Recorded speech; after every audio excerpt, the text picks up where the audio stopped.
Welcome back. So in the last week, we understood how to analyze the electrostatics of a MOS capacitor. So we have derived expressions for electric field and voltage. In a MOS capacitor, we have drawn the profiles. And towards the end, we introduced what is known as surface potential and then the relationship between the surface potential and the gate voltage. Okay. So we'll quickly recap some of these things today. So as I've been emphasizing multiple times, band diagrams are a very, very useful tool to understand the what is happening in the semiconductor device. And also, in the last lectures, we have introduced the block diagrams, block charge diagrams. For example, how does the charge vary as a function of position in a MOS cap? Like how does electric field vary and how does the potential vary? So these are also very useful. So together with band diagrams, they convey a lot of information. Okay. For example, you have looked at all this before. Let me try to quickly recap. So if I look at the semiconductor band diagram here, what can I conclude? Okay. What are the few inferences? For example, we can look at the bulk Fermi level and then decide what is the dopant. Looking at the Fermi level closer to EV, I'll conclude that my substrate is a P-type substrate. Okay. And if I look at the Fermi level, relative position of the Fermi level closer to the surface, then I can decide whether the MOS capacitor is in accumulation, depletion, or inversion. So for example, here, you see that the Fermi level has now moved above EI. Okay, so it's definitely, it doesn't look like it has reached inversion, but it is definitely depletion. Okay. So if the Fermi level moves even higher, such that the surface potential becomes 2 phi f, then that will be inversion, onset of inversion. We will discuss that in a greater depth today. Okay. And what is the applied gate voltage? Well, the applied gate voltage in this case is positive, right? The reason is whenever you apply a positive gate voltage related to the substrate here, the Fermi level move down, right?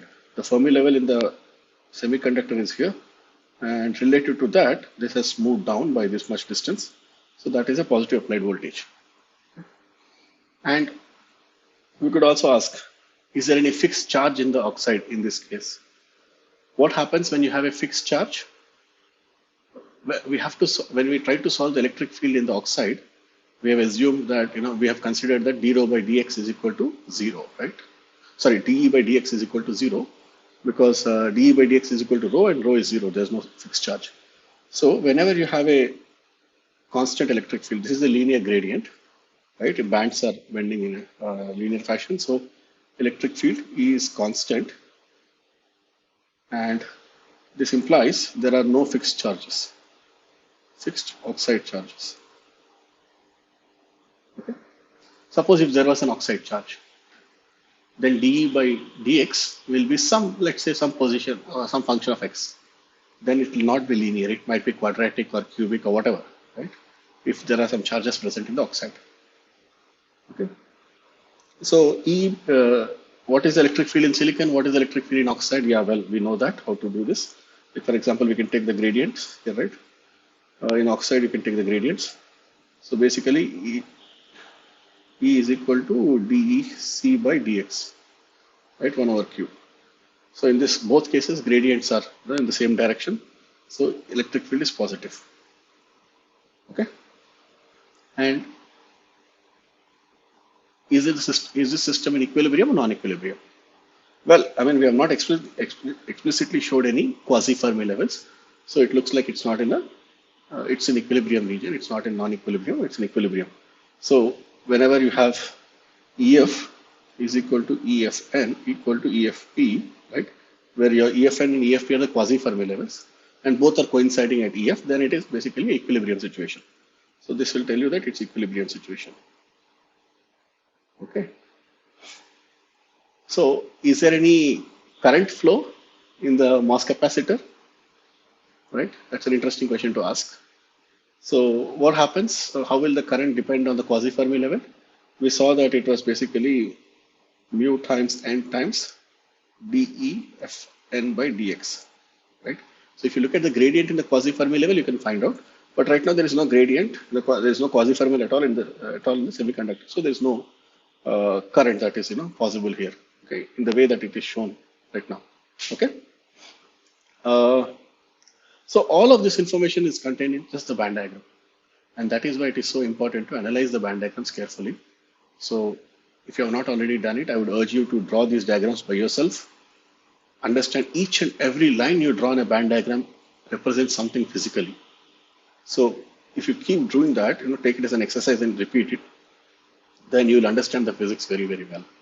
Okay. And these block charge diagrams are also, we have seen them in the past, in the last class. For the depletion case, in this, when you want to, you have to apply a positive voltage for this. This is a p-type substrate. So when you apply a positive voltage, you push away the holes and expose the acceptor ions. So this is the depletion charge. Depletion charge consisting of exposed acceptors. Okay. And the other side you have, this is a delta function, right? Delta positive charge. Because it's metal. Metal cannot have charge in the bulk, so it has to be at the interface. What interface? Interface between metal and oxide. Okay. So this is what we can figure out from the charge diagram. And of course, it's a uniform charge density. That's why you have this height to be equal to NA. That's what is given by doping.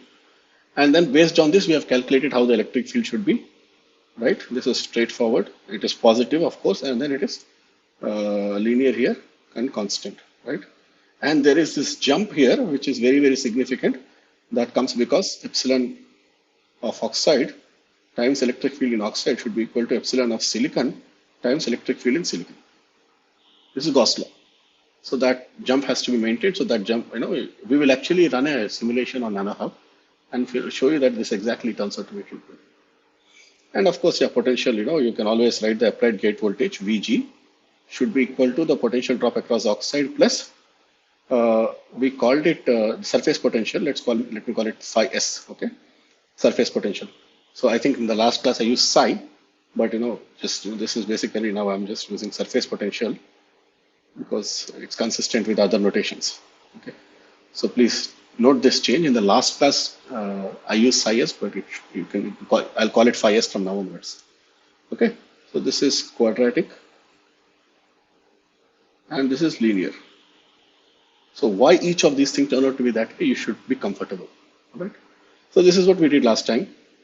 And then you should do this for accumulation, for inversion, for PMOS, all of that. Okay. All right. So towards the end of the last lecture, we introduced what is known as surface potential, right?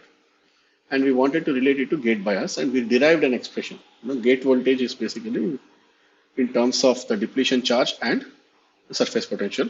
So this was your what could call as QD, right? Depletion charge minus QD by Cox plus phi S. This is what we derived last time. Okay.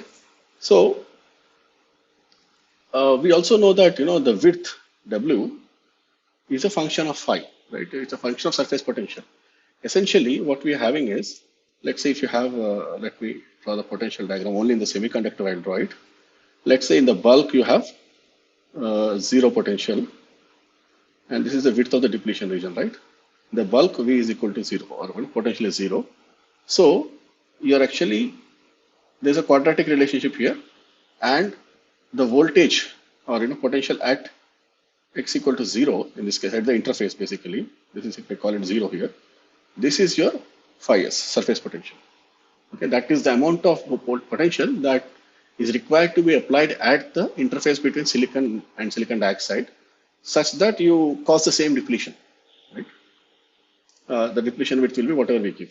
So how do we calculate the width of the depletion region given a surface potential? Always go back, we did this in the diode case. The same expression holds. So this will be epsilon divided by QNA times the phi S, surface potential. Okay. Once we know surface potential, we can always calculate the width, and so we can substitute it back, and then finally get a relation for QNA, there's also another QNA in this expression, so I'll write it as square root of 2 epsilon silent QNA phi s divided by Cox plus phi s. This essentially is telling you that given any surface potential, you can find out what is the Vg or vice versa. There's a fixed relation between both of them. Okay. And if you plot it, we'll see that you'll get some expression, some curve which is looking like this. The red here. So we should remember that this expression when we derived, right, we use the depletion approximation. So we said the depletion region is flat, it's abruptly changing. Okay. So essentially you have this, space charge which is, if I have to, for example, here, if I go back, so this is your depletion approximation where you have a block charge like this. But we know that in reality, it's going to be something like this spread out, right? So it's going to be spread out like this, but we are not considering that. So that if you consider that sort of a depletion charge profile, then you'll get an exact solution. So it turns out that we can do a full numerical analysis of this and then determine what is the relation between surface potential and gate bias. And if you do the exact calculations, we get a relation which looks like this. Okay. We will discuss why this is important. But if you did this simple depletion, delta depletion, this we called as delta depletion approximation. Delta depletion approximation essentially means your depletion is abrupt. Depletion region edge is abrupt. It's not a smeared out depletion charge. Okay. If you take this approximation, we find that in the potential, surface potentials in the depletion. For example, when surface potential is 0, consider that's flat band. And as you go to surface potential of 2 phi f, okay, this is basically surface potential of 2 times phi f. Okay, when you go there, in between both of them, essentially this region is depletion. Okay, and if you apply negative surface potential, then it is essentially accumulation. Okay, and this can happen when you apply negative gate voltage. So as you apply negative gate voltage to MOS cap, you get negative surface potential. Why are we differentiating between the two? What is the difference between surface potential and the gate bias? Well, we know that the gate bias is going to fall across the oxide and the semiconductor. Whatever falls across the semiconductor, we are calling it surface potential. So there's going to be a slight difference. It's not a simple proportionality because we also have, this Gauss law which tells us that there is a certain ratio of electric fields that has to be maintained. Okay, all right. And then if you cross, if you apply gate voltage which will result in a surface potential greater than 2 phi f, then that regime we'll call it as inversion. Okay. So we see that whatever approximation we make, this abrupt charge approximation, that works perfectly well in the depletion part. So in this part of the curve, it's perfectly correct. But if you go in inversion or accumulation region, you see that the actual solution is telling us that the surface potential is not really dependent much on the gate voltage. So you have a large change in the gate voltage, but still reasonably small change in the surface potential. Okay, and similarly in the accumulation. So in accumulation, ACC and inversion, phi s is not strongly dependent on Vg. Okay, why this is so? I mean, we have another way of looking at it. We could think about it in terms of the bands, right? So, for example, if you look at this band diagram, when do we say that it goes into inversion? We already mentioned this. We said that the threshold definition, right?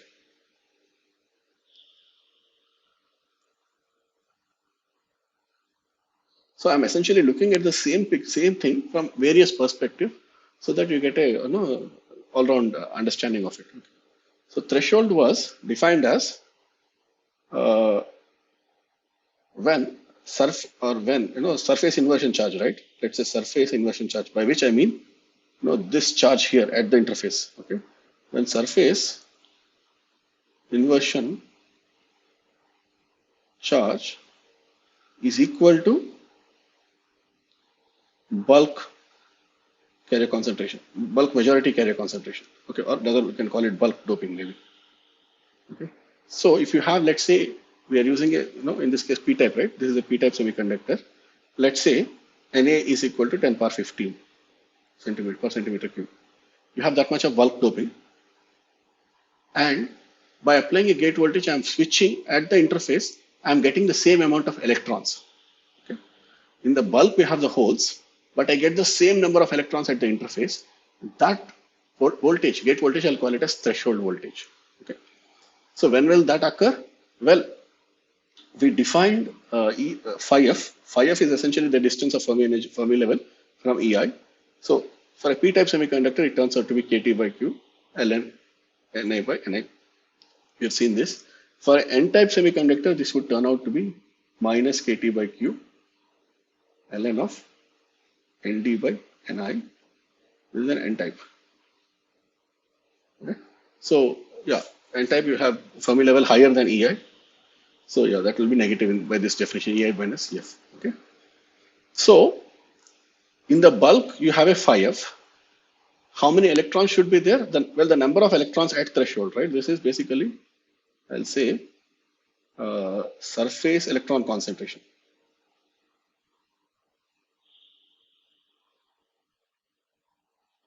Concentration at threshold. So what should be that? Well, if your substrate has a 10 power 15 doping, this has to be 10 power 15. And then you solve what is a phi f. Okay, it turns out that the same phi f here. So for example, here this should be phi f. When the distance of Fermi level from EI is phi f, that is when we reach threshold. We say we reach threshold. Okay, so the overall surface potential is going to be phi s is equal to 2 phi f at threshold. Right. So we are coming to the same point as what we mentioned last time. In this here, we said that in the depletion region it is exactly matching, and we called the threshold point at which surface potential equal to 2 phi f. Okay. The reason we are doing that is at that point when surface potential becomes 2 phi f, then the carrier concentration, inversion charge concentration at the surface will be exactly equal to the bulk doping, whatever is the bulk doping. Okay. So well and good. Now what happens if you increase the gate voltage beyond that? If you increase gate voltage beyond that, we know that as you approach, as the Fermi level approaches EC, it doesn't change so much. The movement in the Fermi level is going to be slower and slower. That's why when you actually here, if you go to gate voltages higher than 2 phi f, you'll notice that it is becoming more flat response. Similarly, in the accumulation also, if you accumulate it, after a point, you don't really increase much. The Fermi level doesn't move that much. Okay, that's why we get this sort of S kind of a curve, which tells you that we don't need to really focus too much on what is this rate of change in the inversion or accumulation. Instead, in the delta depletion approximation, we'll assume that it is flat. So basically, in accumulation, if you apply negative voltage, surface potential is 0. And if you apply positive voltage beyond 2 phi f, then it is flat again. We don't really worry about the differences. Okay. All right. So now we understood what happens to the surface potential. But the actual carrier concentration is the inversion charge, right? So how will that change? So for any inversion charge beyond threshold, let's say an inversion, I'll call it, which let's say is what is this electron? What is the charge? Okay, so this will be simply Ni times exponential q phi f, let's say by kT. I'll apply instead of I'll apply an additional potential which will move my Fermi energy a little bit more. Let's say that is moving by delta V. Okay, I'll do that. I'll apply that much of extra potential on the gate. Okay, so that the phi f moves. So if that moves, your carrier concentration is going to increase exponentially, right? So this is basically additional voltage applied in inversion. Okay, so basically this tells you that if you have a small change in the delta V, or small change in the gate voltage, that is going to reflect in exponentially increased inversion charge. Okay, so this I want to summarize. I mean, you could summarize in this graph. This is not from the textbook, but another book by name Streetman and Banerjee have taken this. This is also a good undergraduate textbook. Okay, so what you see is here on the y-axis we are plotting the carrier concentration at surface. Okay, at just below the oxide, gate oxide. Okay, this units are per centimeter square. Please look at that. We have to do something to calculate this. Okay, so how does the carrier concentration change as a function of, I mean, ideally we would like to know what is the function of gate voltage, but we can also refer to it in terms of surface potential. So we have seen that when surface potential is negative, we are in the accumulation regime. When the surface potential is greater than 2 phi f, we are in the inversion regime. When surface potential is between 0 and 2 phi f, we call it the depletion.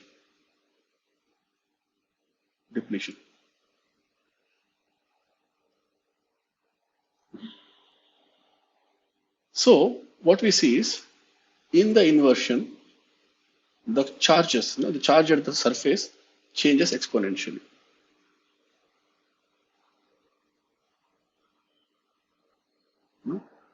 And inversion increases exponentially. Similarly, hole accumulation, right? Hole, or PACC I'll call it, or P increases exponentially in accumulation, ACC, accumulation. So what does it tell us? We have a range of voltages in which you're not going to see that much surface charge. But once you reach inversion, it's going to be a huge number of carriers that are generated. So a block diagram way of representing this would be what we have shown last class. Okay. So if you have accumulation, you have this delta negative charge at interface.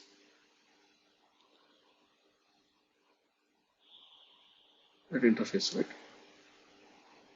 And to compensate, to mirror that, there will be a positive charge at the surface, delta positive charge. Because this is majority carriers, we don't have a depletion region. We just have the majority carriers accumulating at the interface. Okay, so you have the balance charge. But once we go into depletion, we need to keep pushing the holes away to uncover the acceptor ion. So we have to uncover the depletion charge, right? We have to keep pushing holes away. So in this case, on the surface, the charge will be varying some sort of quadratic function. We have seen the exact relationship. In a way, it is square root of phi s. Okay? When we are not yet reached the inversion part. So then this will be the behavior. But the moment you hit inversion, it again starts growing exponentially. That's why in inversion, we show this additional n inversion above phi s equal to 2 phi f. Once you reach this just at the interface, this is a delta negative charge. When I say delta, I mean that it's just at the interface. It's like a delta function. You can represent it like a delta function. Okay. So this is the way the charges behave. So I'm essentially presenting you the same information in multiple ways. Okay. So that you appreciate the physics, what's happening. Okay. It's essential that you understand this, because we will talk about CV, and then when we talk about CV, we'll use these facts. You might say, this looks okay, but this is not quantitative, right? It's still qualitative picture. So we can actually do an exact calculations of this using software tools. Okay. So here what is simulated is Consider MOS capacitor in this fashion. There's a metal, there's an oxide, there is a semiconductor, MOS capacitor. It's a P-type substrate, so it's an NMOS capacitor. Okay, and I'm showing you the plots of various quantities only in the semiconductor region. So from 0 to x, 0, this is basically semiconductor, right? Only in that region we are showing, okay, in different biasing regimes. And before we do that, the phi f for this simulation has been assumed to be 12 kT by Q. By the way, this is taken from this textbook here. RF PRS, there's a figure 16.8. If you want, you can read up about that. I just used that to draw these figures. Okay. So the substrate doping is basically 12 kT. It's a different way of representing. We are saying 12 kT by Q. So how much this equal to? This should be equal to 6. KT is 25 milli electron volts. 12 times that, right? 12 times 26 MV. Sorry, yeah, this is. So how much is this? This will be approximately 300 MeV or 0.3. Okay, this is your phi f. That means you can compute what exactly is the. I think it will be 10 power 15. Okay, roughly, because we know that 60 millivolts into phi, right? It will be 300, so it will be 5 means 10 power 15. The substrate doping should be roughly 10 power 15. Okay? You could compute it and check it out. Okay. And to that system, we apply a gate voltage such that the surface potential is just minus 6 kT. So how much is this? This is basically surface potential equal to minus 150 millivolts, minus 0.5, 0.18. So small voltage you are applying, small negative voltage. So what will happen to the charge? Well, whenever we apply negative surface potential, we're going to see accumulation. Okay. So it might not be apparent, for you when you look at it first time, but I would suggest you to just keep analyzing it and you will get it. Okay. So when you have, why should you have a negative surface potential to get accumulation? Well, accumulation means in a P-type substrate you have to have holes. If you have to support a hole there, you have to have a negative voltage at the interface. Okay, that's the negative surface potential. So how will the carrier concentration be? So the first figure here is showing you that. This is the plot of charge density as a function of x. Okay. And what you see here is that there is accumulation. When there is accumulation, the charge density is nearly 400 times the doping density. So we have a strong accumulation. Okay. If your doping density was 10 power 15, then this is basically 4 into 10 power 17. Right? So a strong accumulation of holes and right at the interface, remember. So this distance is very, very small. This is not even 0.1. It's not even 0.1, I don't know, we'll actually see the exact numbers, but this is very, very small. It's less, roughly about 10 nanometers or so it should be, okay? 10 to 20 nanometers or something like that. We will see the numbers on NanoHub, okay? So we have this sharp accumulation just under the surface, okay? And the surface potential, of course, is this, right? We have applied, gate voltage, that's the surface potential was minus 6 kT. So, just note the axis, basically, it's upwards, negative upwards. So yeah, okay, this is fine. That is why we call it accumulation. So we have huge accumulation of charges. What happens in depletion? So we have another graph which is plotted in the middle of depletion, wherein essentially the surface potential is phi f. Okay, when the surface potential is phi f, how will the bands look like? Well, you have this, we have this, and we have EI. This is your, okay, I have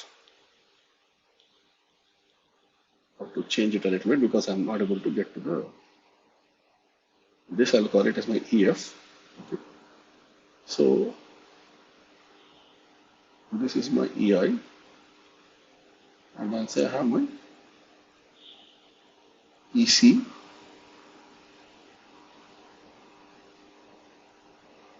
EV. Well, I mean, it's not quite correct.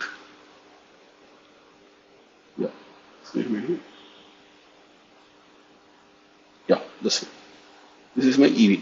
So originally it was close to, EF was close to EV, but then when surface potential becomes phi f, this distance is phi f. At surface it becomes EI.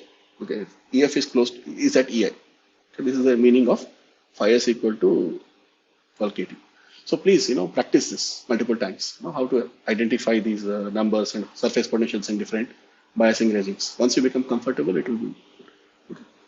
So what does it mean that it's in depletion? Well, the exact solution tells you that the charge density now, rho by QNA, we are normalizing it into the substrate doping density. It is equal to exactly 1. It's -1 because the charge is minus, right? So -1, and then it decays like this. And what did we approximate? We use this particular line, right? This is delta depletion approximation. I mean, it's not actually capturing the decay at the edge of the depletion region, but it still gives you a lot of physics correctly. Okay. And so that's why we keep referring to this as uniform charge density, right? So QNA all the time. And that is exactly what you will see in the simulation. Okay. And of course, surface potential this time is 12 kT by Q. Okay. So how much is this? 12 kT by Q should be equal to surface potential is 12 kT is again back to the same thing, right? 300.3 volts. I'm writing phi again. Phi s is equal to 0.3 volts. Okay. So this is what happens in depletion. What happens in inversion? Right at the point where surface potential is equal to 2 phi f. In this point, your phi s equal to 0.6 volts. 2 phi f. Phi f was 300 millivolts. So this is 0.6 volts. When you have that, you look at this. You have the depletion region, right? This is your original depletion region. And there is a very sharp spike here. And the peak appears to be exactly at -2. Why is that?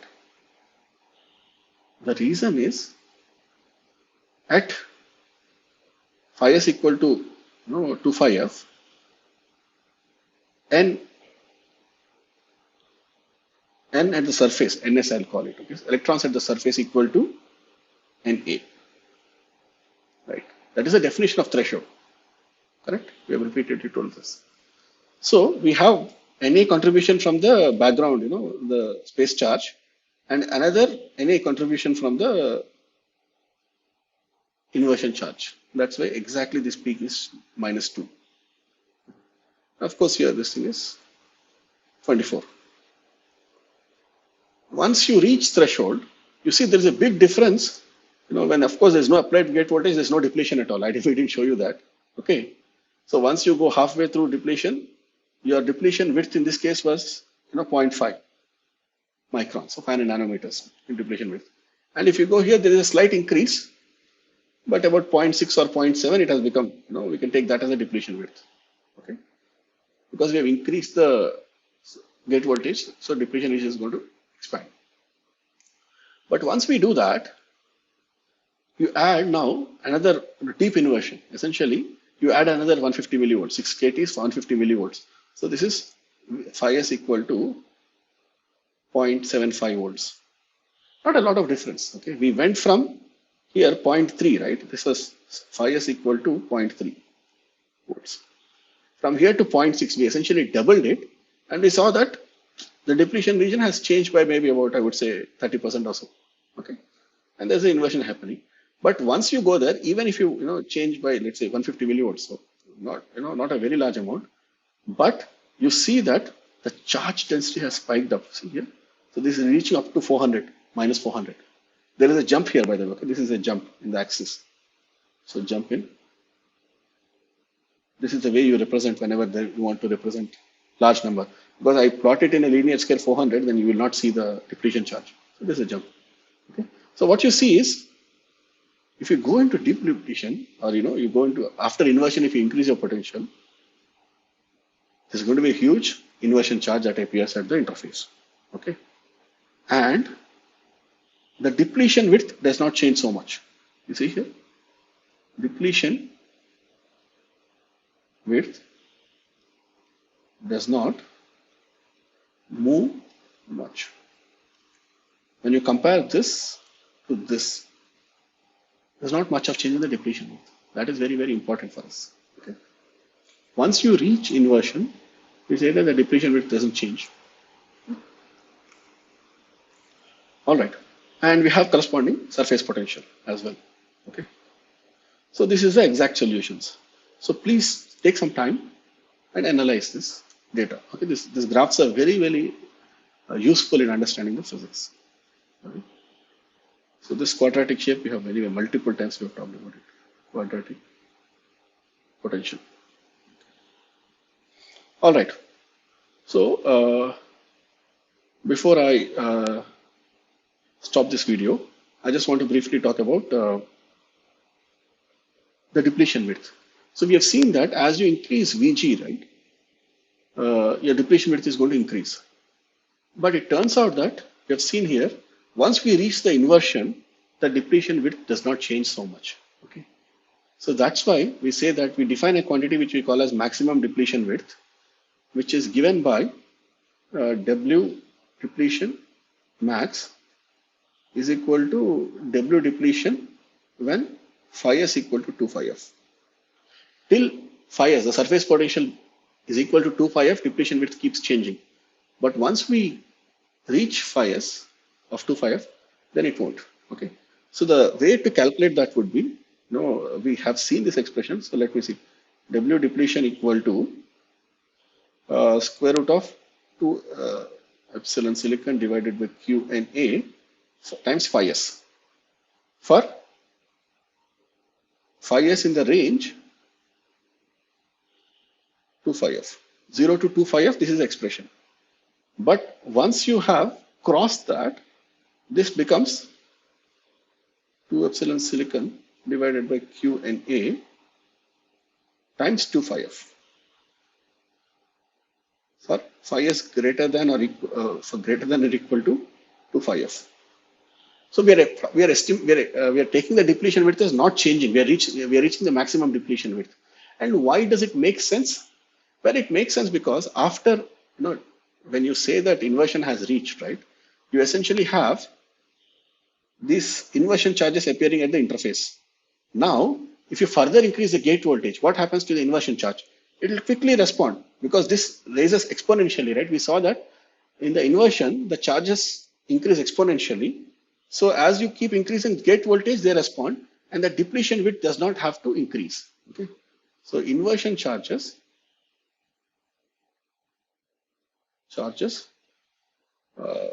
increase in response to gate voltage, but W depletion does not change. Okay. And I just calculated the W depletion, the maximum depletion width for various concentrations. What I want you to take home here is that the depletion width is only about, I would say, 0.1 to 1 micron typically, or even lesser sometimes, maybe even 0.05 microns, 50 nanometers to about 1 micron. Okay. So that is a depletion width that you can have for typical doping concentrations and not more than that. So we will have a 500 micron semiconductor wafer, but only the top micron is where most of the physics is happening. So it's like a purely surface phenomena. All right. So I'll stop the theoretical part of the video right now. In the next video, I'll solve a few problems. I'll introduce the concept of threshold voltage one more time. I'll review it, and then I'll solve a few problems. Okay. I'll see you there. Thank you.